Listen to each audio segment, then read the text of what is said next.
Right, okay guys, sorry. So whenever you will be dealing with this particular environment, so in order to understand how the router 1 is reaching to the router 3 and reach to the ultimate destination, so we can use the different type of routing mechanism. So static routing, so we can add the manual routing. That means we have to look at the R1. In the R1 we need to say that if you want to reach 192.168.4.64/26 network, or what we can do is, if there are two network like 4.64, and if you have another network in here, let's say for example there is another network in the same environment, like say for example we have the another one called 192.168.4.26.64.128 slash 26 network. We can summarize this thing by using the router summarizations. මේ දෙකම එකතු කරලා we can collect it and we can say 192.168. Sorry, this is going to be the 4 one. Sorry, guys.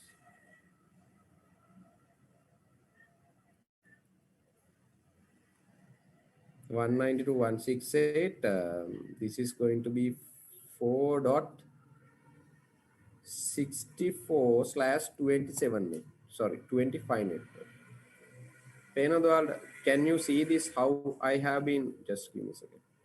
How I have been summarizing this one. So we can say by collectively, we are having in this particular router, we are having behind this particular router, we are having two network, and we can collect it and make it as 192.168.4.64/25 network. 25 in the sense 128 devices will be behind. So we collect in these two and make it as a summarized. So that is also because that is the way that we are going to do, because that will be easy for us to simply manage the routing tables. Because if you added two different routers, obviously we are having concerns that, so for this particular network and this particular network, which is we are saying that in order to reach this one, this is the next hop. So for the same two network, we are going to set to the same interface, but that is not going to work because it's a two routing entries. For doing the easiness and make efficiency on the routing, we will be going to do the router summarizations.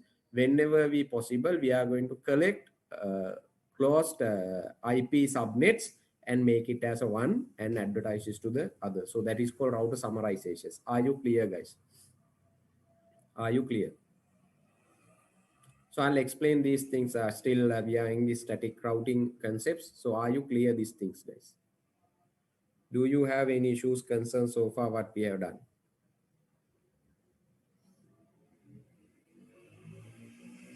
Understood, sir. What about the others? Others, I need your confirmation. I need your confirmations.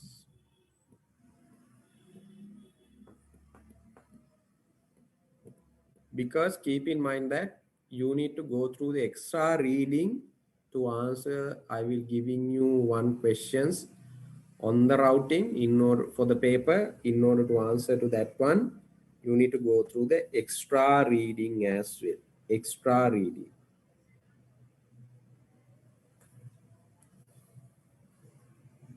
So recently I have attended to your senior third year people's research, like the final project. So what I have seen is none of the projects are into the up to the standards. So that is, I can say it clearly, because when I go through the presentations that you have done, the projects that you have proposed, those are actually not up to the industry, that is expected expectations from the undergraduate. So even those things can be done by the even the not the third year student, but you can even the first year student also you can do it. So those are not up to the standard, but anyway, by considering the student mindset, so the universities most probably they will be accepting those uh, projects, but I must say those are not up to the standards. So that is the major concerns that you guys have. So some they have done quite good well. Some actually that 10%, 20% people have done quite good job projects, but rest of the 80% is doing for the sake of doing the project. That is what I have seen there. But because you need to understand when you go for the job interviews also, they are looking at the final year project as well, what you have done for the final year. So because most of the people are getting the job because of the final year project, not what you have learned throughout the 3 years by looking, because that is the only practical implementations that you are doing throughout your 3 years graduation degree. So that's why most of the companies are looking at the you are not your course content that you have followed, but the rest. Is it clear, guys?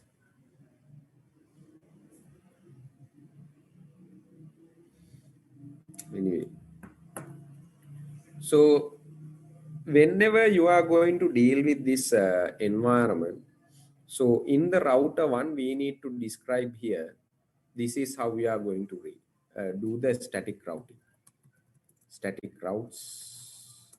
routes on router 1, R1 router.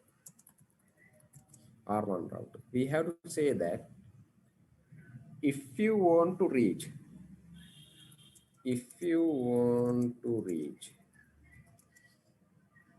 obviously these are directly connected routes. These are directly connected things. If you want to reach 192, this is the route that we are going to see. 192,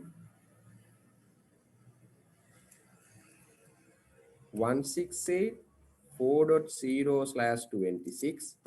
Next hop, that is going to say like 192.168.2.2. You can see whenever we have reached to the destined to the packet to the D network, in the router 1 we should have a routing entry saying that, static route saying that if you want to reach 192.168.4.0/26 network, this is going, your next hop is going to be 192.168.2.2. So now you have configured it. Now they will be reached to the 2.2, right? This is what you have done. So the routing entry, whenever they have reached the 2.2, since this 4. Interface is directly connected to the router 4, they know how to route the 4-range traffic to the 4.1 gateway. Once you reach the 4.1 gateway, they know where to send it to that one. The next thing is, if you want to reach to the same thing.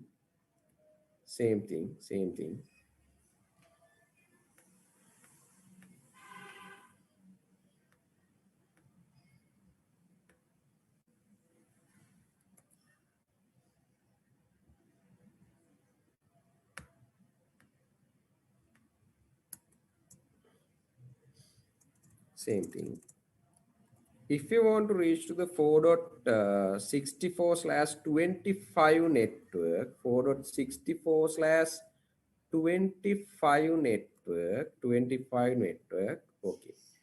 Just look at this one. Whenever he wants to reach to this one, how we are going to decide what is the routing path that we are going to use it, because we can have multiple route paths. See, we have multiple paths. We can reach through the next stop can be set to the 2.2. That means they can approach to here. From here, we have to add the route entries in manual route entries in here to 4.64, and then they will be know how to go. So the routing path can be, the data packet can be sent through R2 router and send it to the R3 and then reach to the whatever the routing interface. Or we can R1, we can direct send to the R3 and send it to that one. So how we are going to decide it? How we are going to decide it?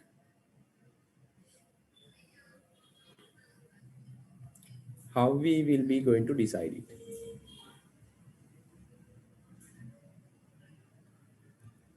Guys,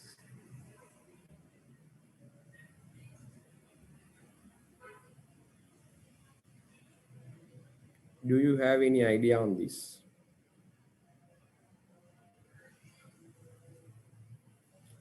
Which one you really require to explain with the soul? And yeah, so which one you really want to explain with the soul? Sir අර ඔය මේ C network එක කියලා කිව්වේ අර ඔතන 192 168යි 7යි 64යි 25යි එතන එක 26යි 25යි අතර ඒක කොහොමද දැම්මේ සර් එතන? මේක මේ summarize කරේ කොහොමද කියන එකද? ඔව්. All right, I'll explain it. So this is something like this. Just look at, okay, I'll take this one. So we have a two networks. This is what we call it as a router summarization. So this is one of the important concepts which we are going to learn. Just give me a second, guys.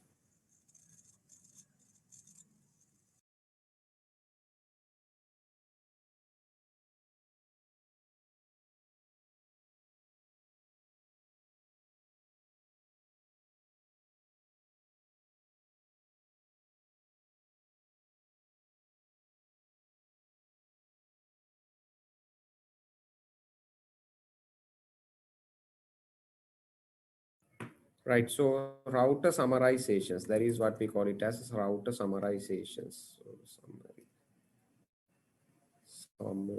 So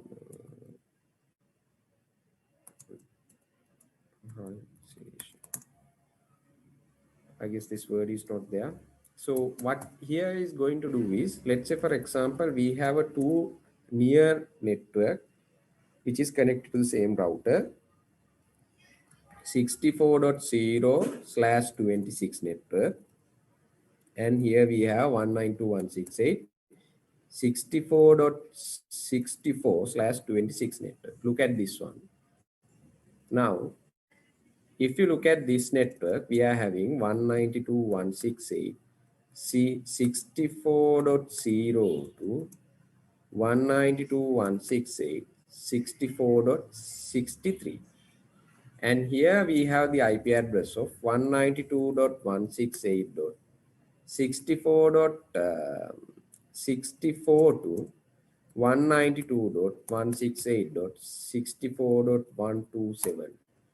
So since these two are in two closed networks in the same router, which has plugged into the same router, what we can do is we can sum up. We can say this is 192.168 64.0 to 192.168.64.127 network. 7 IP addresses. Look at this. 64.0 to 64.127. What is the IP network then? That is can be calculated 192.168.64.0/25 network. Why? When you say 25, which is having 2 to the power 7. 2 to the power 7 is 128. So exactly 128 devices. Is it clear now with the Zoom? Yes sir, හරි sir. What about the others? So I think someone also has asked the same questions yeah.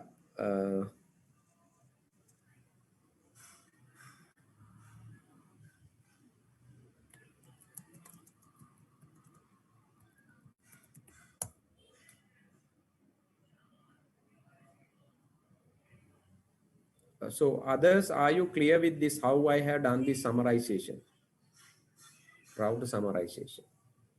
Why we really require this one, rather than putting two different routing entries, which is will whenever you are adding more and more routing entries, that means we really required more and more power to process this one, because whenever you have sent the data packet to a router should go through the routing table entries in order to identify, okay, what is my next destination. It consumes times, because you know that routers does not have much CPU power, much processing power. It's just a small ROM that they are having, so it does not contain much processing power. So in order to make efficient, the routing process make efficient, what they have done was they have always tried to do the router summarization. So they collect nearby the networks and make it as a one routing entry. And then that will be established to the outside router. So that will be reducing the routing entries in a router. So that is the basic idea of the router summarizations. Are you clear, guys?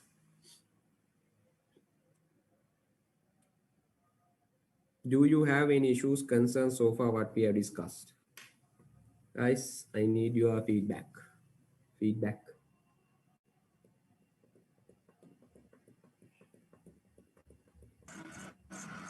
Excuse me, sir. Yes. එතකොට දැන් ඔය router summarization process එක router එකක් තුල automatically සිද්ධ වෙන්නේ එහෙම නෑ. ඒක අපි routing entries හදනකොට අපි කරන්න ඕනේ. router summarization එක උන් කරන්නේ නෑ. අපි කරලා දාන්න ඕනේ. මොකද අපි step network admin තමයි responsible වෙන්නේ අපේ routing entries establish කරන්න. dynamic entries වල තමයි ගොඩ දැන්.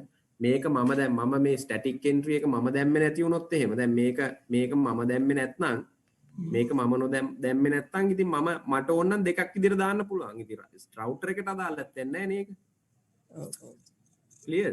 So whenever you want to deal with the summarizations, it's up to you. That is your responsibility to do the router summarization. Okay. Are you clear, guys?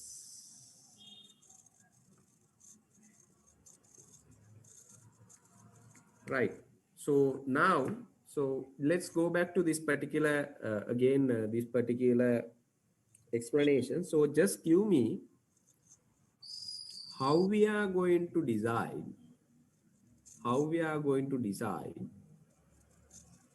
what is the best path to reach. Obviously we don't want to whenever we are going to do the non-adaptive routing, like static routing, we are not going to most probably looking at this is what is the method, but there were three different things. Like whenever you are going to decide what is the best path, we will be going to use actually the static non-adaptive routing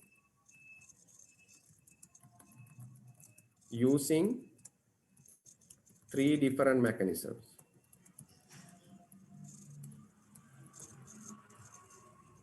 One is shortest path.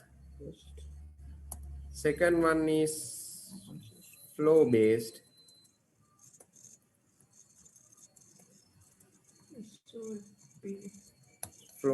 Third one is the flooding. So they are going to use three ways: shortest path, flow based, and the flooding. So I'll explain this one. This shortest path concepts will be utilized even for the dynamic routing as well. Dynamic routing environment also. Dynamic routing environment also, they are going to use shortest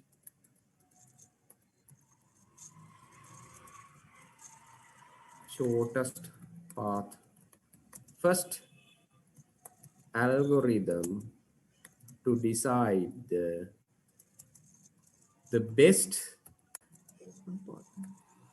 routing path. So that is going to be utilized even in the static routing as well as the dynamic routing also. And then again, there is a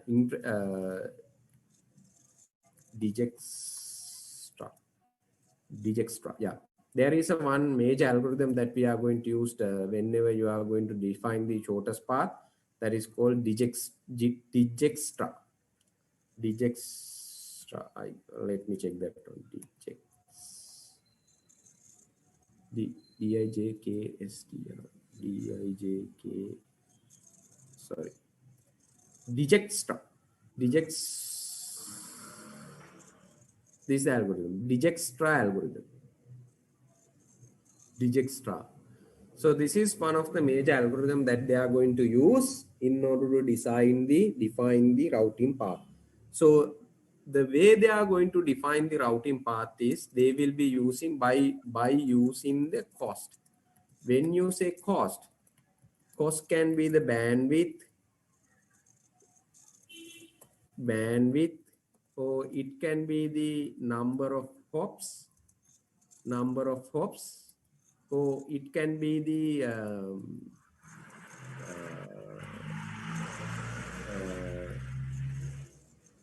bandwidth, number of hops, time that is utilizing to traverse the packet. So likewise,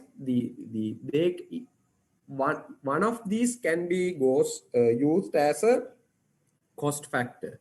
So shortest path will be designed and defined by using the one of these mechanisms. Like it can be the bandwidth, it can be the number of hops, it can be the time. So likewise, there are multiple reasons. So in this case, if you taken the cost, whenever we are going to define the next hop, if you taken the number of hops that the packet has to pass, let's say here also the router 1 reached the router 3, that is it's just straight away that is going to router 1 to router 3 in order to reach to the A to C. The routing they are going to pass is router 1 to router 3. So there is another part that in order to reach to that particular network, we can have the router 1, then again reach to the router 4, then finally goes to the destination router 3. In order to reach to the router 3 again, we have another path, router 1, router 2, and then again router 3. So we have a 3 different paths. What is the least number of hops that we are using to reach the destinations? Of course, this path, router 1 to router 3, because otherwise we need to pass another extra router, either the router 2 or the router 4, in order to reach the router 3. Is it clear, guys? So if you take the cost as a number of hop count, so likewise, this is just to give you the idea. Likewise, we can have a multiple parameters like number of hop count, bandwidth, the time that is taken to the going through. Whenever you are going to deal with the static routing, the main concerns that we are going to go through is the number of hop count, because we are not going to calculate any other cost factors. Are you clear, guys? Because whenever we are going to do static routing we are going to do it manually. So in that case, we will be definitely not going to calculate any other costing factors. We are just look at the, okay, what is the number of hops that we are having. Then we will be going to configure the next hop. Is it clear, guys? Guys, are you clear this one?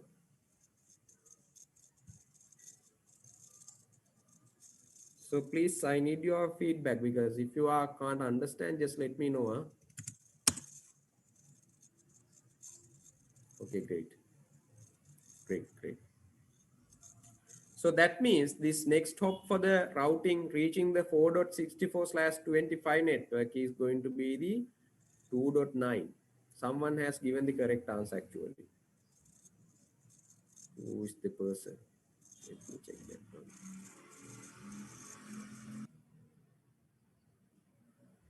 That is SOF19B1. I'm not quite sure the name. SOF19B1. Even I can't see the index number also. 07. KPGSC Karunaratna. He has given the exact answer. That is 2.9. 2.9. So likewise, in the router 1, we need to configure the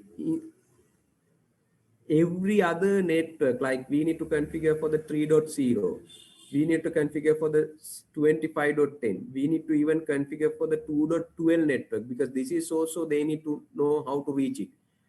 Then again, we need to configure for the 2.16. These things we don't need to configure because those are directly connected. So we just ignore the directly connected network, because that is, we don't want to do any configurations, because we don't want to define any next hop since it's directly connected. But whenever we are going to configure the router 1 static routing, we should have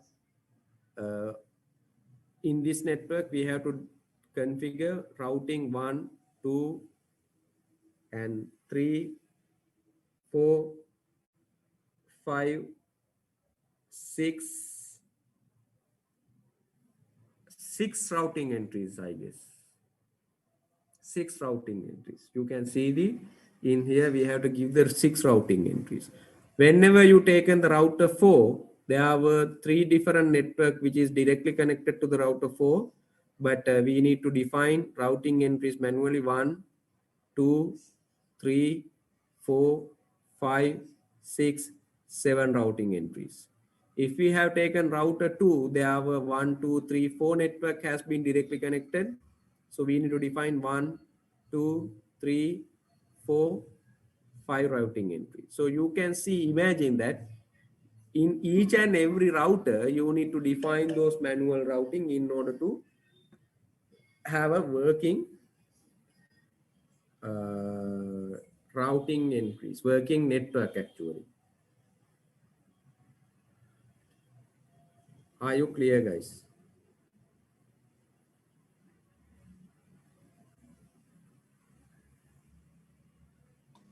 yes sir.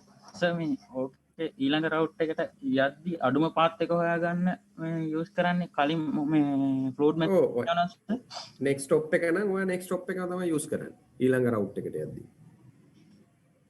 දැන් ඔයාගේ දැන් ඒක ඔයා configure කරලා තියෙන විදිහ දැන් මෙතන ඔයා configure next stop එක අරගෙනනේ. ඒ විදිහට තමයි මේක ඉතින් configure කරලා තියෙන්නේ. admin තමයි ඒක decide කරන්නේ. clear? yes sir. sir එතකොට මේ ඒක රවුට් පෙන්වන්නේ පැකට් එක අන්තිමේටම ඩෙස්ටිනේෂන් එකට යන එක මේ රවුටර් අඳුරගන්නේ මේ මොකද්ද නෙට්වර්ක් පෝෂන් එකේද සර්? ඔව් මේ නෙට්වර්ක් එකෙන් තමයි මේ තියෙන නෙට්වර්ක් එක ගැන මේ දෙන්නේ. අපි මේ දීලා තියෙන නෙට්වර්ක් එකකින් හින්දා මේ නෙට්වර්ක් එකෙන් තමයි රවුටර් අඳුරගන්නේ. ඌට IP address single IPs අදාළ නැහැ. දැන් ඔයා මෙතන දැන් ඔයා data packet එකක් යවනවා 192.168 මේ නෙට්වර්ක් එක මත 1.25 වලින් ඉඳන් 192.168 අපි කියමු නිකන් 70 වලට 70 වලට යවද්දි ඒකේ සබ්නෙට් මාස්ක් එක දාලා යවනෝනේ. සබ්නෙට් මාස්ක් එකෙන් තමයි නෙට්වර්ක් එක හොයාගන්නේ. ඌට සිංගල් IP එක අදාළ නැහැ. ඌ නෙට්වර්ක් එක තමයි බලන්නේ. routers never going to look at the single IP addresses. What they are looking at is whenever they are going to route the content, they will looking at the routing the whole network, the whole network.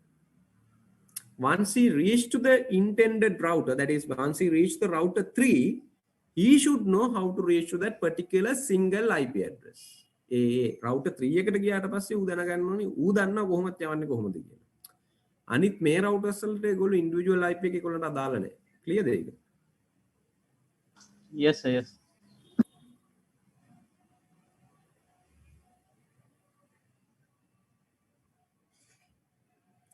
Right, guys, are you clear with this static routing concepts?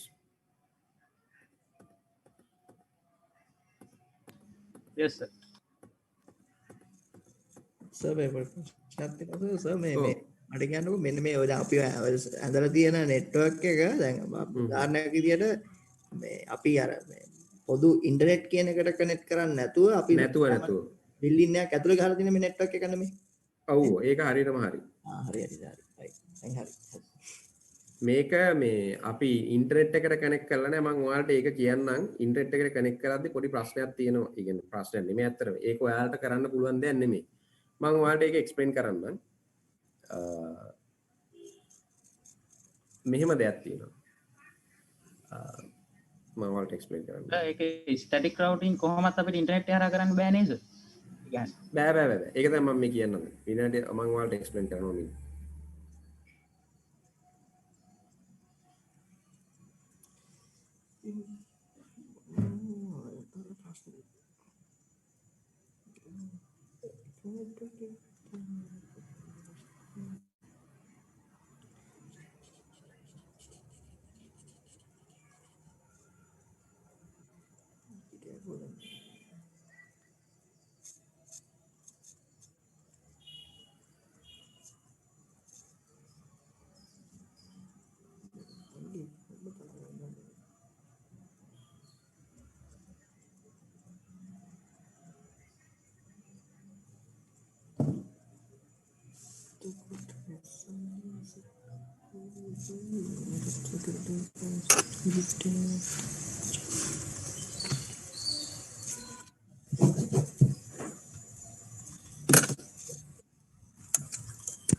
right so basically what we are having is we are having two things. I'll explain that one also. So whenever you are going to deal with this environment, we have the two concept called routing, especially routing. We have the IGP, that is IGP stand for Interior Gateway Protocol.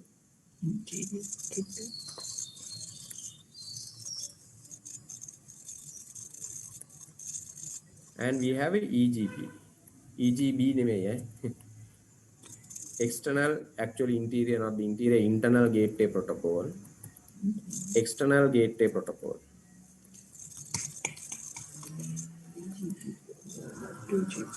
Right? So whenever you are going to do, if you are not working on ISP level, obviously you are not going to deal with the external gateway protocols. Like there is a protocol called BGP, Border Gateway Protocol. That is one of the common routing protocol which we are using, Border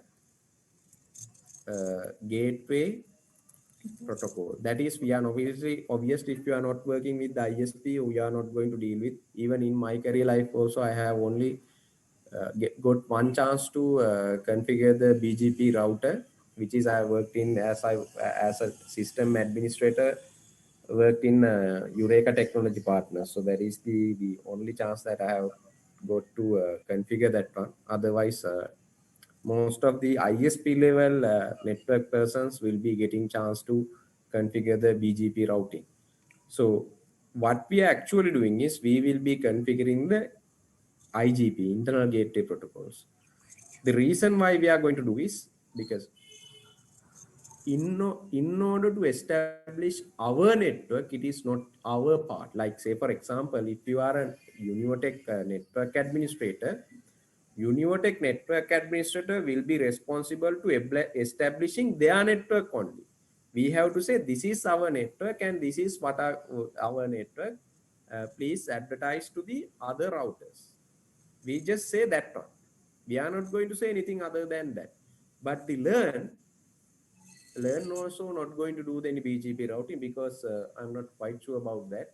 Because learn uplink is provided by the SLT. So SLT definitely going to do the BGP routing whenever they are going to access outside of your country. It's called, there is a concept called autonomous system. You might see that one, ACE numbers. So autonomous, I guess. ACE numbers,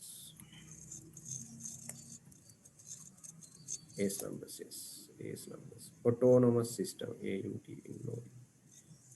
autonomous, I guess I correctly spell, no, MOUS, autonomous systems.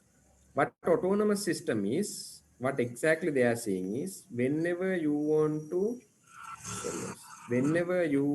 to communicate in between two different routing environment, like this is they are running one sort of set of routing protocols. This is they can run different set of routing protocol. Let's say for example, in here they might run the OSPF routing entries, and here they might run the ISIS routing entries. So the routing protocols. So whenever you want to connect these two different type of routing protocol, in order to connect this one, we really require the BGP routing. In the middle of this particular environment, we are going to go the BGP routing. It's most probably when you are dealing with the two different ISP, BGP routing. Like say for example, uh, uh, whenever you need to deal with the SLT2, let's say for example, if you are going to access the outside of your country, like you are connected to the internet, so obviously the BGP routing will be working that manner. So it's not up to you to configure that one, BGP routing part, because it's basically configured by the upstream providers. In Sri Lanka, we have majorly two different upstream providers. One is Sri Lanka Telecom, the other one is Lankapop. So even the dialogue goes on what a type of upstream provider in Sri Lanka. So they are the two major people in Sri Lanka who's providing the dealing with the upstream providers. So they are the people responsible for advertising Sri Lankan IP sets to the internet. Is it clear, guys? This is, since you have asked the questions, that's why I explain it. Are you clear, guys, this concept? Yes.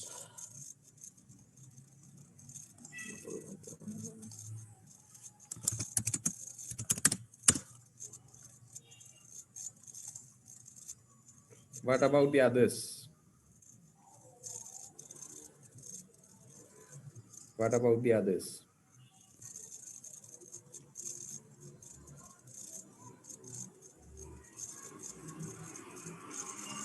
So guys, please, I need your feedback.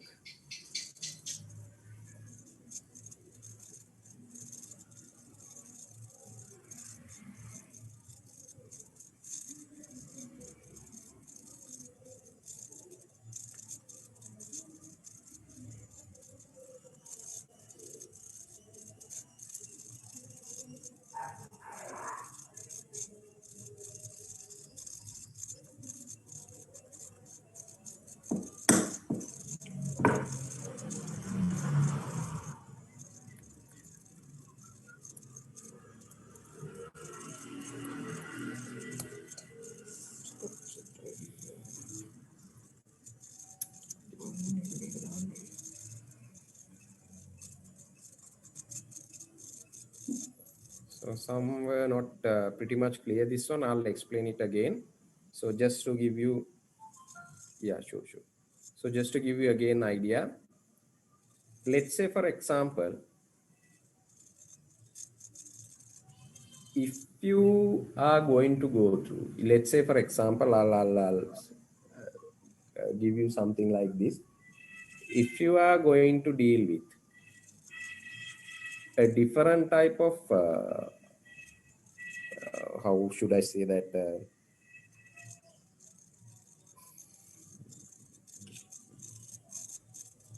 Okay, let me check. Let me put it in this manner. Like, just think about if you go into the large countries. I'll take one example. If you look at the Australia, so Australia have the different state like Victoria, then again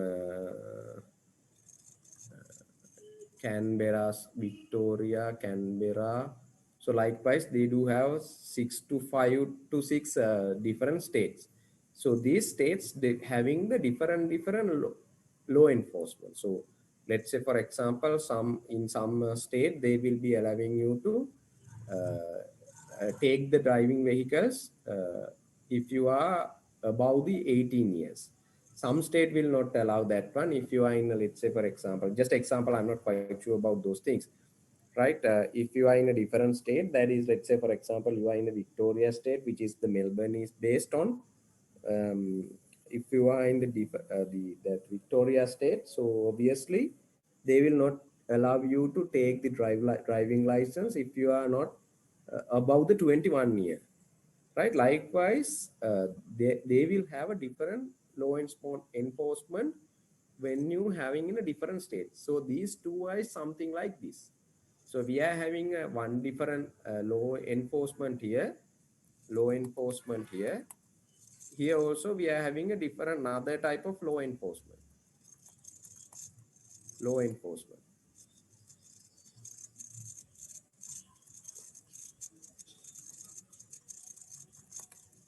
Right? Whenever you want to merge these two law enforcement states, we are having a central government. So in order to merge central government,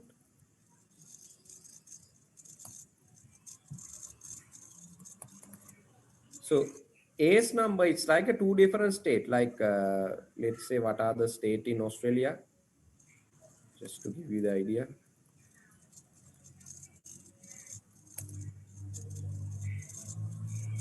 So we have Queensland, Victoria, Tasmania is a different, actually it's a different island, rather it's a state.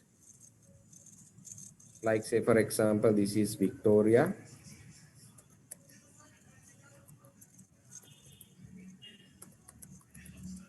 And this is, let's say for example, New South Wales.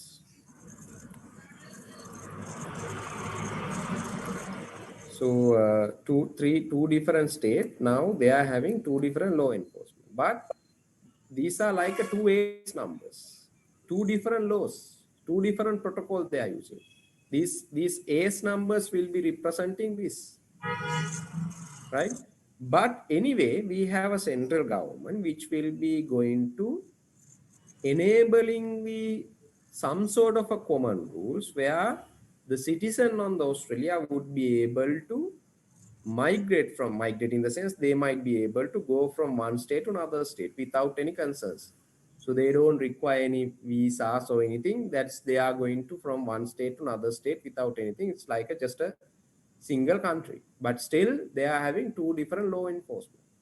So that is called these state names called as ACE numbers, like autonomous system in the network.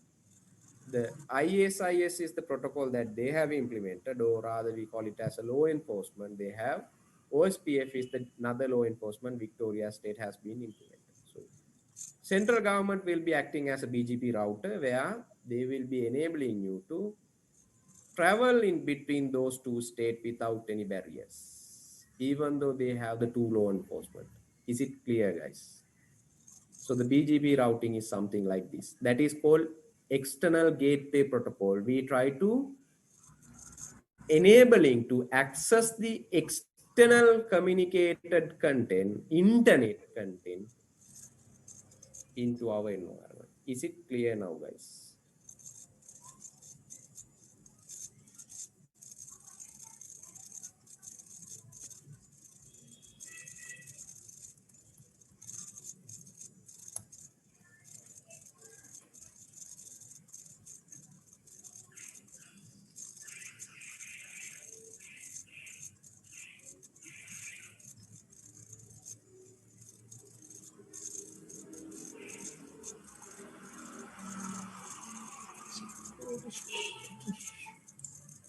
What about the others? What about the others?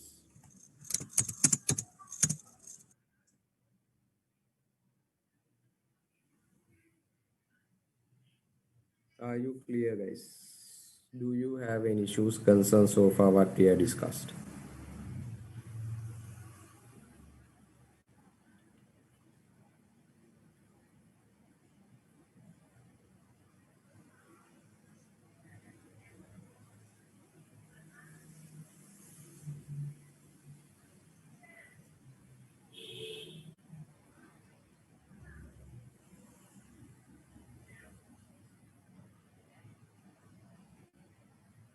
Okay, great.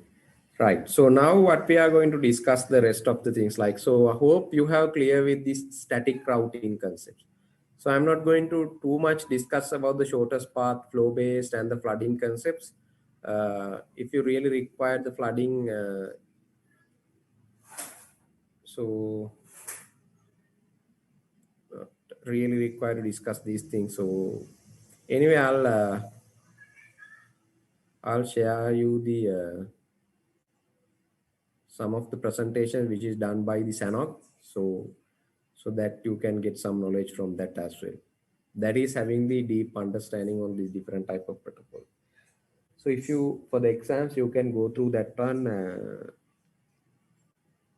you'll to understand several ideas on here. Right. So do you have any issues, concerns so far what we have done with this particular environment? Like we have done this so many things about the static routing, how they have been handled, how they are going to do it.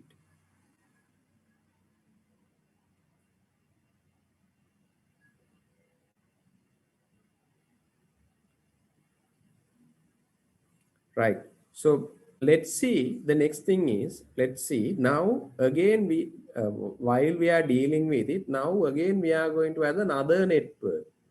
So let's say, for example, we have another requirement that we have been added another network. Let's just imagine another network we have added. So that is, we'll name it as a router 345 R5. And here we have to define the IP network in also here. Let's say this is going to be 192.168.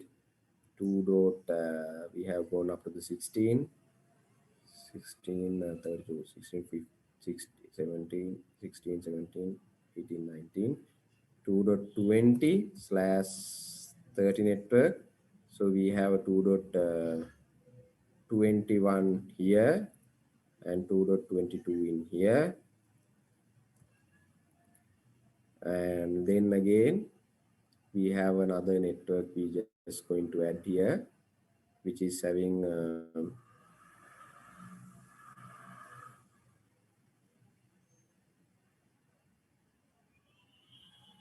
let's say, for example, 192.16.24.0/24 network. Right. So now we have added another routing. So what we need to do is, if you have dealing with the static routing concepts, obviously each and every router, in order to update these particular network changes, let's say we might remove this particular network and then we might add another different type of IP subnet.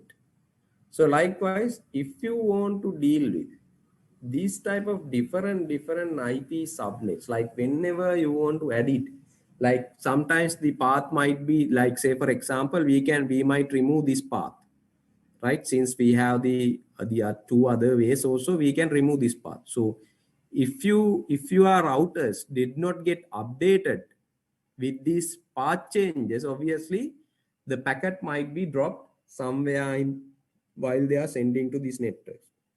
Because here you might see that the latest path, the routing entry that we have added to reach to this C network is this way, 2.9 interface. But if you remove it, obviously the data packet will be dropped because we have added the static route there. So likewise, whenever you are going to deal with this networking, obviously there might be changes. Sometimes we might add new routers and new networks into our network environment. So we will be having so many things.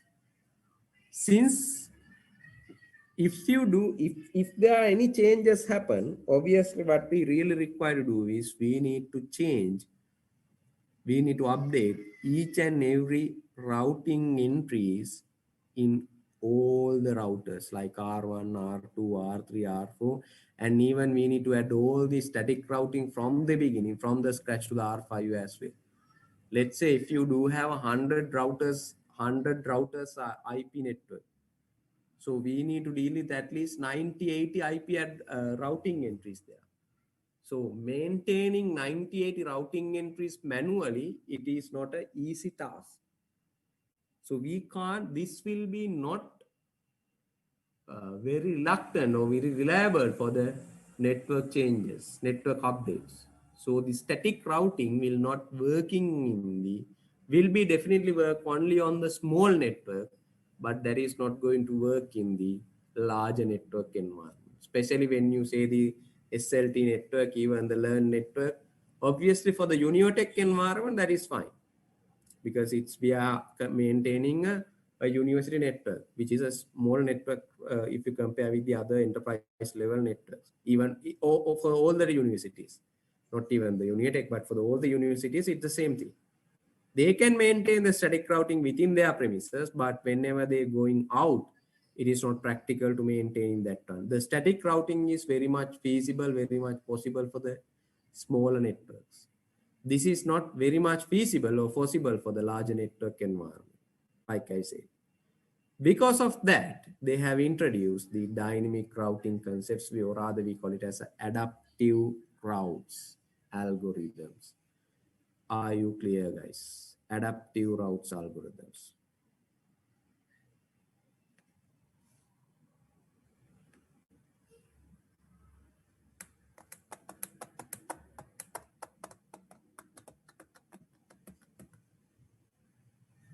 Adaptive routing algorithms. Are you clear, guys?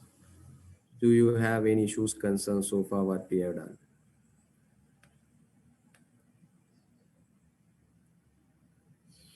What about the others?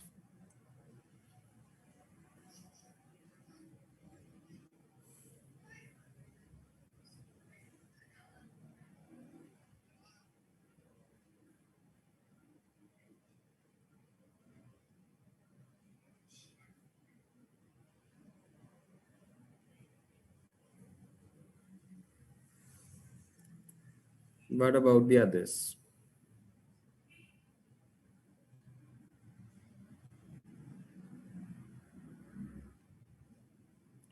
Right. So one of the most common dynamic routing algorithm that we are using is distance vector routing.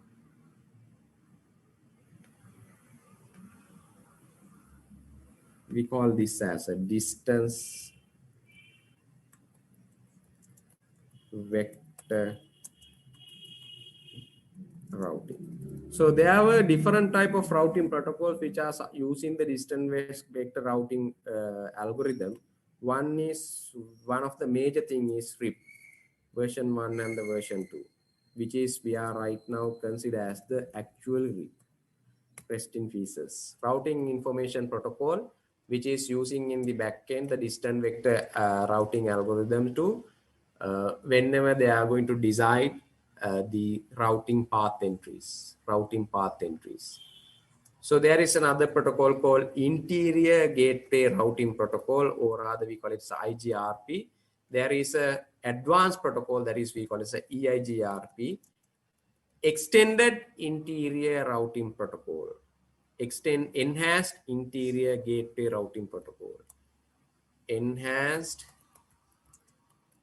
Interior Gateway Routing Protocol. IGRP in the sense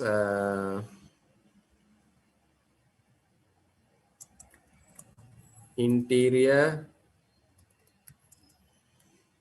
Gateway Routing Protocol. So the distance vector meaning is whenever they are going to go through with the distance vector routing environment, so they will be going to look at the distance and the load of the traffics. So it's going to define that they are going to look at the distance and the traffic. So basically the load of the traffic. So distance in the sense, let's say for example, again for the distance, they might consider about the different type of parameters. If you look at the number of pop count in this particular environment, if you have enabled the RIP version 1, 2 or the EIGRP, you should know that EIGRP is a Cisco proprietary protocol. So EIGRP will work on the Cisco devices only. That is a Cisco proprietary protocol.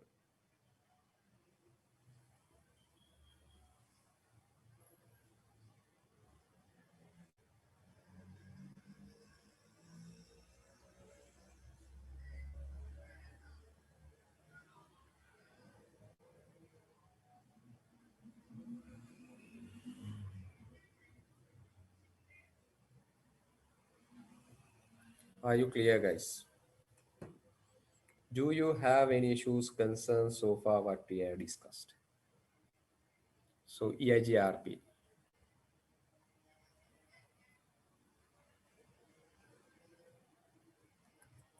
Do you have any issues, concerns so far what we have discussed?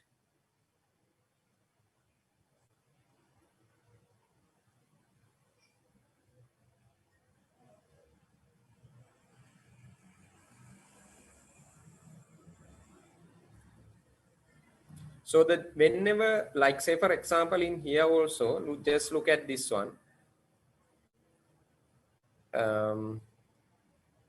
Let's say if you have, whenever you are going to deal with it. So in the distance vector, like if I enable the routing protocols, let's say we have we have defined the distance plus the vector. That is why I call it as a distance vector. When you say distance, in the sense distance is calculated based on the cost in the sense number of hop count, the time that is taken to traverse the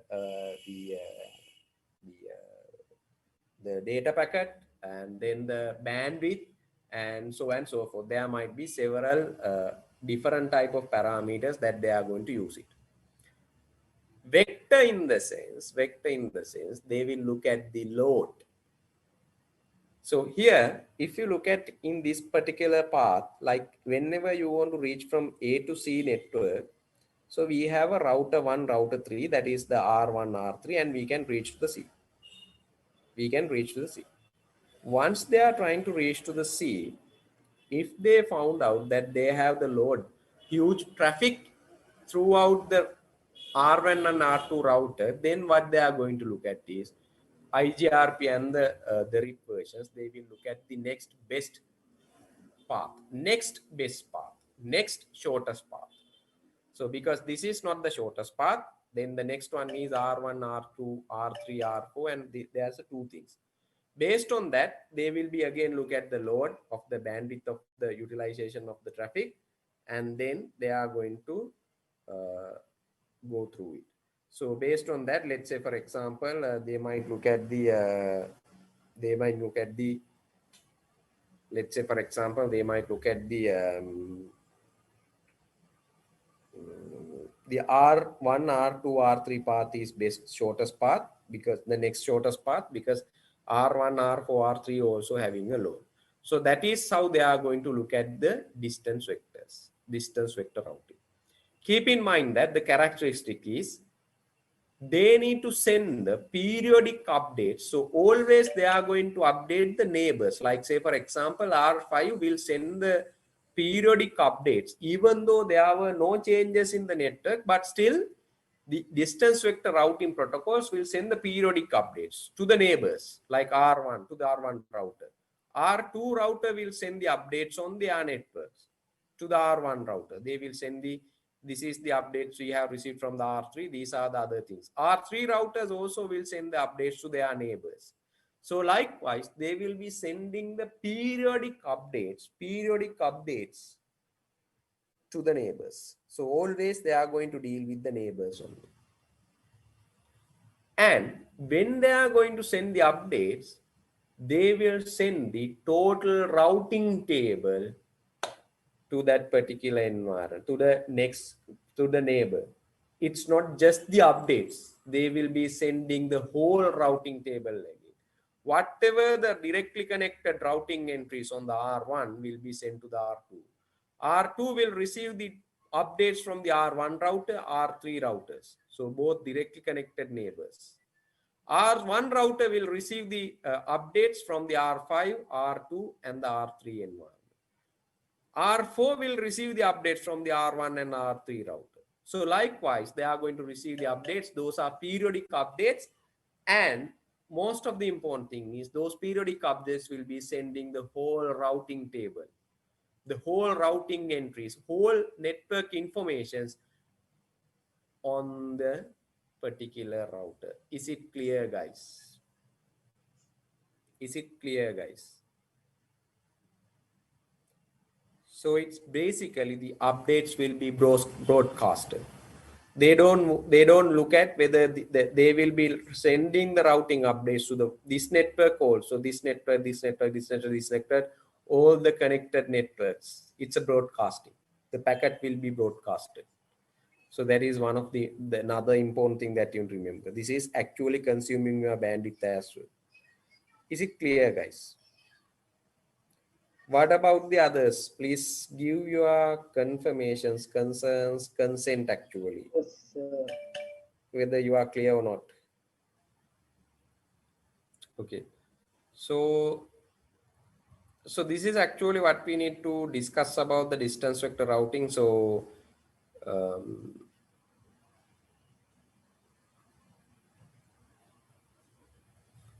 if you look at the implementation of the distance vector routing like EIGRP or the routing information protocol, those are actually very much simple to implement and maintain, and we require lower resource requirement, so we don't want to worry about too much. But when you're dealing with this different type of networks, you have since we are broadcasting the update, so it's just a issue for us, like so we can't dealing with only the changes. So that is one of the major issue concerns that we are having when we are dealing with this one. So the next thing is they will be having a limited scalability, so you can't scale up these routing protocols when you are dealing with. So if you look at the most of the companies right now, they are not obviously RIP protocol is not going to definitely going to use, but recently we have seen that EIGRP protocol is used in some networks, but right now that is also not going to use due to the disadvantages that they are having. Right now what they are requiring that they are using is link state routing protocol. That is the one of the major routing protocol that we are going to use is link state routing protocol. So the example of that type of protocol is one is ISIS algorithm routing protocol. The other one is the OSPF, open shortest path first, OSPF routing algorithm.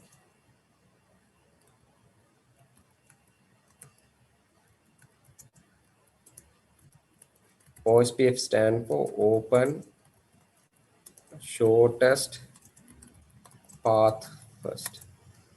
ISIS stand for what? It's not the ISIS which is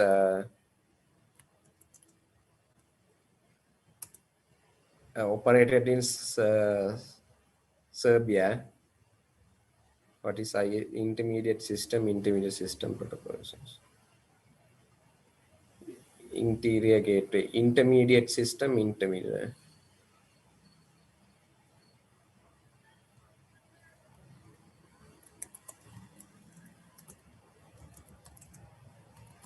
This is not the IS that we are referring, okay? Intermediate system, intermediate system.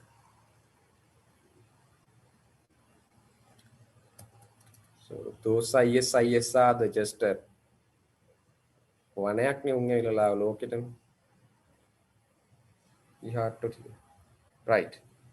So that is these two are the most common routing protocols that we are using in the link stated, like open shortest path first and the ISIS algorithm. So link state routing protocol, what they are going to do is they will be going to deal with again the shortest path first algorithm. Whenever they are going to define, like as I told you, they are going to use the DJ. The algorithm name is, I just Dijkstra algorithm. This is the algorithm here also they are going to use. They are going to use whenever they are defining the shortest path. So obviously this will be the major important thing that is with the the link state routing protocol is they are not going to update the, it's not a periodic update. We don't the distance vector routing algorithms protocols, they don't send the periodic updates. It's not necessary. Whenever the changes happen, whenever the changes happen in here, then only they are going to use this. It's not a periodic update. If there is any update on the network only, they are going to update the neighboring routers. They are also sending the neighbor updates to the routers if there is a updates happen. If there were no updates happen, they will definitely not going to do the changes, the updates. So while they are going to deal with this one, so they are going to use the LSA in the sense actually what we call it as a link state advertisement. So while they are, this is actually what they are using is LSA. LSA stand for link state advertisement.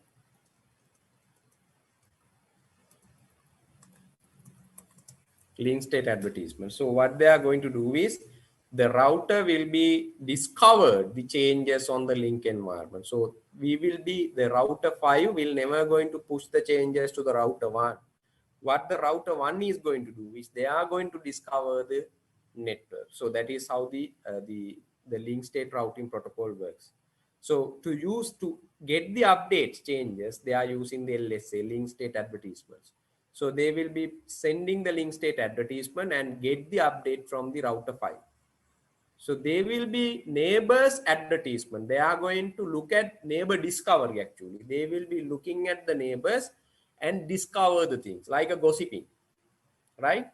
So looking at them by sending the LSS, link state advertisements, and suddenly if there is any changes, they will be going to replicate those things into their routing tables. Are you clear, guys? Are you clear?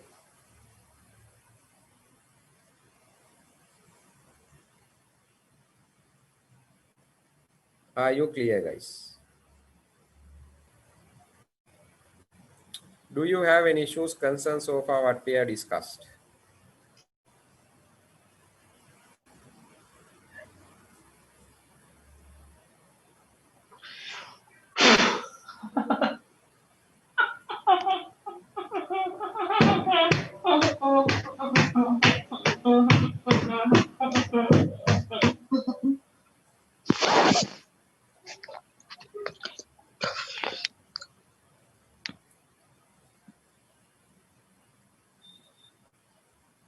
Guys, do you have any issues, concerns so far what we have discussed now? Right. No, sir, we understood. Okay. So this is actually what we hope to discuss about these routing concepts. But anyway, I'll share you one of the presentations in the SANOG workshop. So which contain a lot of things, like even that particular slides contain 219 slides, which is containing the routing, even starting from the OSI layer and IPv4 addressing, subnetting, everything will be discussed there. So that is going to be a, giving you a lot of informations that you can look at as well. So, right. So that is the most of the things that we will be going to just to cover up the basics on the routing environment, routing protocols. So I will be just sharing with you. I guess I will be able to share with you right now.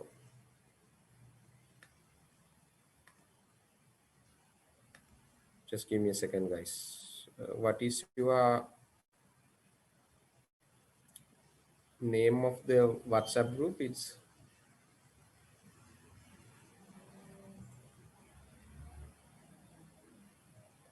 SEM2 network, right?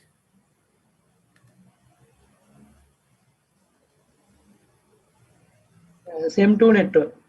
Okay, okay, I got it.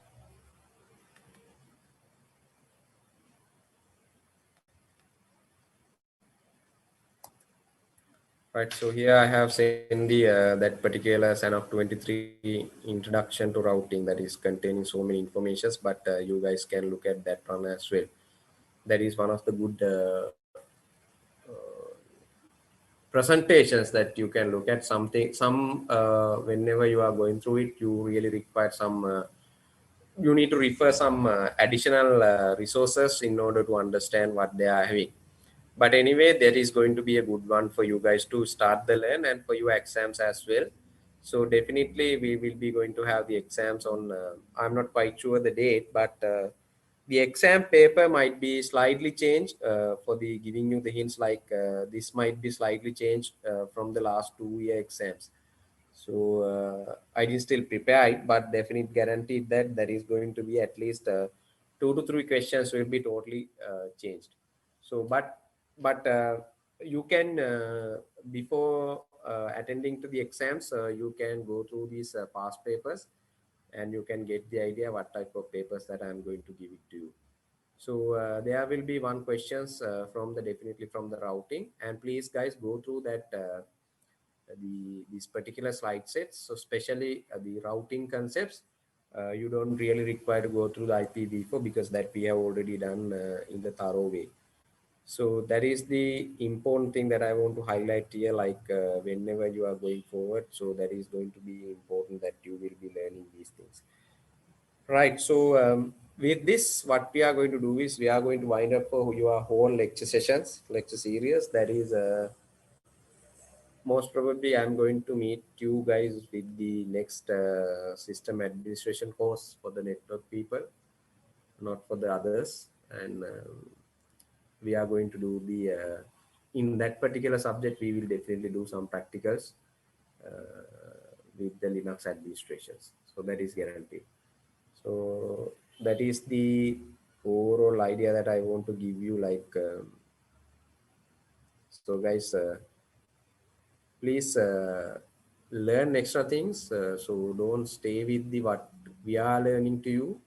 So go for the internet and search for the content and looking for these things, especially the DevOps technologies that you need to, like especially learn the container environment like Kubernetes, Docker. These are the current trending technologies. If you want to become the network engineer, system engineer, even the developers, they have to learn these things. And one of the cloud technology as well. So those are the important things that you need to look at. So there are so many resources that you can learn those things. And even if you want support, so I can definitely there for you to help those things. But please guys go through those things. So you have another 2 years to 2 years before you out from the university. So that 2 years, please spend in well, spend well, and learn lot of things. Learn a lot of things in the IT industry, because if you were not able to grab those new technologies, obviously you will not able to find a good jobs there. So please guys, even I can also support you, because I will be getting some unfortunately, Sarat, I don't have the presentations that I have created, but IPv6 presentation also, if you really require, I can share with you. But rest of the things that you need to go through what you have noted down while I'm going through it. So because for that I don't have the slides note actually. I think for the IPv6 one, for the header analysis, I do have the notes, so I'll be giving that to you. So basically, these are the things that you need to look at, that you need to learn while you are going forward. So even anyway, nothing to worry because we will be also in the industry while you are passing out from the university. So I can give you the supports whatever with my limits if it is possible that I can offer you some jobs as well. So, but in order to get the jobs, in order to pass the interviews, so you should know, you should learn a lot of technologies. So Docker, container environment, automations concepts. We have so many technology like Ansible, Jenkins. If you are going with the AWS Terraforms, so there are a lot of technologies that you need to learn. So if you want to become a good person, if you want to become experts on the IT fields, so you need to always update with these technologies. That is applicable for you, for me as well. So even I also need to read several things. I need to learn some new things. If I'm not learning, if I'm not going to learn anything, obviously I will be not able to deal with the new technologies in the IT industry. So that's why with that experience only, I'm going to give you the knowledge, especially when it comes to the Linux environment. Definitely I will be giving you that one in a 100% manner. So those are the things that you need to learn, that you need to go through. Please guys, again I'm telling that be prepared for war actually. Yeah, so it is not a good easy way to find the jobs. Especially with these pandemic situations, and we will not quite sure this particular pandemic situation will goes up to what level and in how many years. So we don't know. So if this is continuous for the next couple of years, obviously there won't be many jobs. So most of the people will be on the job loss. So keep in mind that as well. So because of that I am telling. So if you want to prepare for the war, so please be prepared from now onwards. Otherwise, you can't survive out there. Guaranteed that one. No? That is guaranteed. Even you can't find if you thinking about the finding a state, the government job and settle down there, obviously guaranteed that you won't be able to find the government job also after these 2 to 3 years, because we don't think that the government also can be able to survive with these pandemic situations. That is not a obviously for this particular positions that they are we right now in. Obviously all the politicians has to be responsible for this one, but that is a different discussion. So but anyway, because of the previous government's mistakes, all the governments, I'm not pointing out to anyone, so I don't think that we will be able to survive with these pandemic situations. So that is the most of the things that I'm not quite sure how this current government will be facing this one. That is going to be a huge challenge for them. It's a separate thing. But anyway, keep in mind that. So always make your path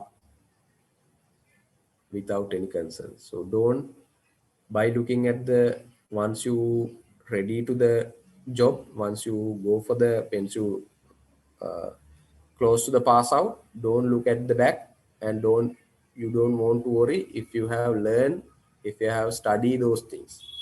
But if you didn't do that one, obviously you need to worry once you look at the back. So that is what I want to give you. So please guys, so be prepared for the war. So from the now onwards, so you have another 2 years period, I guess. I think you have another 2 years, right? So you are still in the first year. So you have another 2 years period. You can definitely win the war. So with that, what we are going to do is we are going to wind up for your whole lecture sessions, which we have consumed most probably 2.5 months to complete this one. So we have gone through 30 to 35 hours of lecture series that we conclude our computer network lecture for your semester. So wish you all the best for your future, and even wish you all the best. Wish you happy new year, and obviously we'll meet in next couple of years, definitely guaranteed, because network people, obviously, they are going to meet for the next semester as well. So good day and goodbye, guys. Stay safe. Okay, thank you, sir. Thank you very much. Thank you very much, sir. Thank you, sir. Same to you guys. Okay, bye. Bye for all. Bye, sir. Take care. Bye, sir. Bye, sir. Bye. Bye, guys. Bye.